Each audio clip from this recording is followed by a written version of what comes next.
कराची में पीटीआई रहनुमा news conference कर रहे हैं। शुगर मिलों की प्रोडक्शन के लिहाज से बहुत ज्यादा है मिलों के मुकाबले में। फिर क्या हुआ? कांटे, ये कांटा आप समझते हैं? वो कांटा नहीं जो हमें पीपीपी वालों के लिए, उस कांटे की बात नहीं कर रहा मैं, वेइंग ब्रिज की बात कर रहा हूं। वेइंग ब्रिज को भी कांटा कहते हैं। उस कांटे के, ये कांटे जो हैं वो सारे मैनिपुलेटेड थे। उन सब में डंडी मारी हुई थी 50 मन से 100 मन की। यह गरीब फार्मर का ख्याल, वो किसी और कांटे से करवा के आता था कुछ और वजन, इनके कांटे पे करवाता था कुछ और वजन। सो रही थी इंडस्ट्रीज डिपार्टमेंट, क्यों किसान के साथ जुल्म होने देते हैं। चलिए वो भी छोड़िए। फिर क्या हुआ? Payment of bills, sugar commission का ऑर्डर था कि 1 हफ्ते के अंदर अंदर पेमेंट करनी है। फार्मर को ये पेमेंट नहीं हुई, और ये बड़े वाले जो सरकार में बैठे हुए थे वो खुद भी नहीं दे रहे थे पैसे, और जो दूसरी मिल वाले थे उनसे कहते तुम भी नहीं दो वरना तंग करेंगे तुम्हें। ये है मोहब्बत काश्तकार के साथ। फिर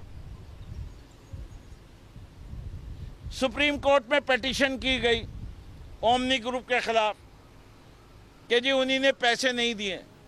आज की तारीख अभी तक सिर्फ 60% पेमेंट हुआ है, और 30 रुपए मन जिसका मैंने जिक्र किया है वो अभी भी ओमनी ग्रुप ने देना है। इसके अलावा काश्तकार को क्वालिटी प्रीमियम दिया जाता है। अब ये क्वालिटी प्रीमियम क्या है? क्वालिटी प्रीमियम अगर 9% से ज़्यादा रस निकले गन्ने में से तो हर 1% पे 50 पैसे फी मन इजाफी कीमत दी जाती है। सिंध की शुगर मिल्स को इस वक्त जो निकल रहा है वो तकरीबन 11% है। सबसे खराब रिकॉर्ड 10.5% का है। इन शुगर मिल के मालिकों ने उसको 9% दिखाया और पिछले 3 साल से प्रीमियम नहीं दे रहे, और सिंध की हुकूमत खामोश है। अब एक और कहानी पे आते हैं। कमाल की कहानी है। कमाल की कहानी यूं है, 2004 तक सिंध में 28 शुगर मिलें थीं, अब 38 शुगर मिलें हैं। 2000 के बाद और ख़ास तौर पे 2005 के बाद जितनी शुगर मिलें बिकी हैं उसकी दास्तान बड़ी अजीब है। बिकी है ज़बरदस्ती। अब उसकी दास्तान ये, मैं अब हवाले जो है अखबारों के देना चाहता हूँ। अभी समा ने एक डिटेल रिपोर्ट की शुगर के ऊपर, उससे पहले न्यूज़ ने की। वो कहते हैं कि सिंध के अंदर 5 शुगर मिलें थी 4 प्राइवेट पार्टीज के पास, जो प्रेशर के जरिए ओमनी ग्रुप को बिकवाई गई। उसके फ्रंटमैन, क्या नाम था भाई उनका? उनैल लखानी साहब, आपने अभी बताया। नहीं, फ्रंटमैन जिन्होंने फंडिंग की थी शुगर मिल की, जो सामने वजीर साहब, एजी मजीद ने भी सामने मेरे पास यहाँ भी है, अभी बताता हूँ। तो ये दो, इसमें से जो पार्टियां थीं उसमें एक रफीक मुस्तफ़ा शाह साहब भी हैं।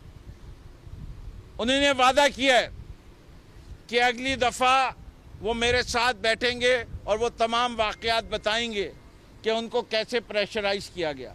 वो लार शुगर मिल के मालिक हैं जिसको अब ख़रीद लिया गया है। फिर पांगरियो शुगर मिल, ये सिंध हाई कोर्ट के ऑफिशियल असाइनी से ख़रीदी गई। इसके प्रीवियस ओनर जो हैं वो भी कोर्ट में गए हुए हैं। क्या प्रेशर इस्तेमाल किया गया?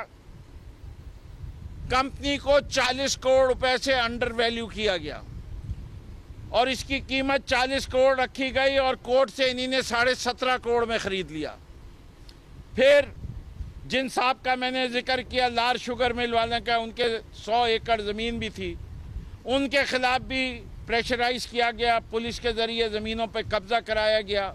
इसी तरह बचानी वालों फैमिली की टंडू वाला यार चंबर शुगर मिल, उसके ऊपर भी प्रेशर डाल के खरीद लिया गया। फिर आगे चलिए, दीवान ग्रुप की खोसकी और भवानी शुगर मिल, वो भी किसने खरीदी? Omni group. सिंध में बड़े बड़े सेठ पड़े हैं, शुगर में बेतहाशा मुनाफा है। जितनी शुगर मिल बिकती है, चाहे वो कोर्ट के जरिए बिके, चाहे वो प्राइवेटली बिके, खरीदार एक है। क्या आपको ये बात समझ में आती है? क्या ये मुमकिन है? क्या इसके अंदर आपको कुछ, क्या कहते हैं, दाल में काला नजर आता है? दाल ही काली है या दाल ही पूरी काली है? इससे कि जहां एंटी करप्शन में एंटी करप्शन शामिल हो जाएं, वहां यही हाल होता है। अच्छा जी, इसके साथ साथ पहली शुगर मिल थी एक, दादू शुगर मिल, कमाल का काम हुआ। इसकी कहानी तो सबसे मजेदार कहानी है।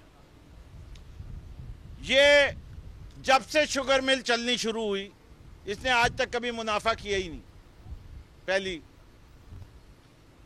फैसला किया गया कि शुगर मिल बेच दी जाए। शुगर मिल बेचने के लिए उसकी असेसमेंट एक दफ़ा हुई, जो सन 2007 में हुई, अक्टूबर 18 को, और 40 करोड़ रुपए उसकी कीमत हुई। फिर सितंबर 11 सन में और मई 2008 में कहा गया ये कीमत कबूल कर लो, वो नहीं कबूल की। और हुआ क्या, वो सुनने के काबिल है। फिर कोर्ट के ऑफिशियल असाइनी ने कीमत मंगवाई और हाईएस्ट ऑफर जो रिसीव हुआ वो फिर 40 करोड़ का आया। और आपके ख्याल से वो बिकी कितने में? वो बेच दी गई 9 करोड़ रुपए में नोडेरा शुगर मिल्स को। इसके पीछे कौन? Murad Ali Shah, mister clean. अच्छा जी, चलिए। उसके बाद ऑडिटर जनरल ऑफ पाकिस्तान, इसके 100% ये मलकियत किसकी थी? सिंध शुगर कॉरपोरेशन की। ऑडिटर जनरल ऑफ पाकिस्तान में दिसंबर 2000 में पैरा लिख दिया इसके ऊपर, उसका कोई जवाब नहीं आया और आज तक कोई जवाब नहीं आया। और उन्हीं ने लिखा कि ये जवाब सेटिस्फैक्टरी नहीं है। फिर सुप्रीम कोर्ट ने जेआईटी बना दी और जेआईटी ने भी अभी तक कोई सेटिस्फैक्टरी रिप्लाई सिंध गवर्नमेंट से नहीं आया। इसी तरह एक और कमाल हुआ, सिंध में 2016-17 में 1200 सिक यूनिट थे। सिक यूनिट वो इंडस्ट्रियल यूनिट जिनको वायरस लग गया था, जो मुनाफा नहीं कमा सकते थे, तो उनकी इमदाद का फैसला किया गया। इमदाद की रकम तय हुई। इमदाद की रकम क्या तय हुई? 2 अरब रुपए। 2 अरब 200 करोड़ रुपए। तो 1200 फैक्ट्रियां थीं। आपके ख्याल से कर्जा किसको मिला? 4 फैक्ट्रियों को जो कि ओमनी ग्रुप की हैं, उनको 176 करोड़ रुपया मिला। 4 फैक्ट्रियां, 176 करोड़ रुपए किसने दिया? किसने दिया? सिंध गवर्नमेंट ने। किसके थ्रू देना चाहिए था? स्टेट बैंक के थ्रू, दिया किसके थ्रू? सिंध बैंक के थ्रू। सिंध बैंक के थ्रू दिया। अच्छा जी, बाकी 24 करोड़ किधर गया? वो 12 इंडस्ट्रीज को दिया 2-2 करोड़ करके। चलिए, ये भी बात हो गई। अब आते हैं एक और हसीन वाक़े के ऊपर, जिसके अंदर आपको ज़रा बताता हूं। GIT, ये अब क्योंकि इंटरनेट